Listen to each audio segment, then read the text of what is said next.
রংপুর জেলা মোটর শ্রমিক ইউনিয়নের সাধারণ সভা শ্রমিকের ওপর হামলার প্রতিবাদ ও হামলাকারীদের শাস্তির দাবিতে মহাসড়ক অবরোধ করেছে জেলা মোটর শ্রমিকের নেতৃবৃন্দ। এ বিষয়ে টার্মিনাল থেকে আরও জানিয়েছেন প্রতিনিধি শাহরিয়ার মিম।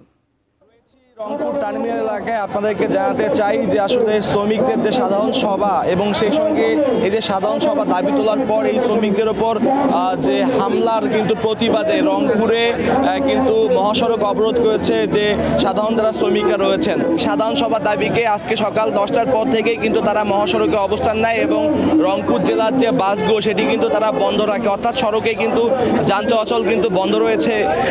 এর পরপরই কিন্তু মূলত তাদের ওপরে কিন্তু বিপরীত পক্ষ কিন্তু হামলা করে এমন অভিযোগ ওঠে। কি হয়েছে বলেন তো? আমাদেরকে দালাল মারছে। এখন আমাদের প্রশাসন এসে বলছে যারা আমার এই শ্রমিক ভাইদেরকে মারছে তাদেরকে গ্রেপ্তার 24 ঘন্টার মধ্যে করবে। 24 ঘন্টার মধ্যে যদি গ্রেপ্তার না করে তাহলে গাড়ি ঘোড়া আবারও শ্রমিকরা বন্ধ করে রাখবে। সাধারণ সভা যদি না দেয়া হয় তবে এই যে যান চলাচল সেটি কিন্তু স্বাভাবিক তারা করবেন না। তো সবকিছু মিলে রংপুর থেকে এই ছিল আমার কাছে মহাসড়ক অবরোধ সর্বশেষ।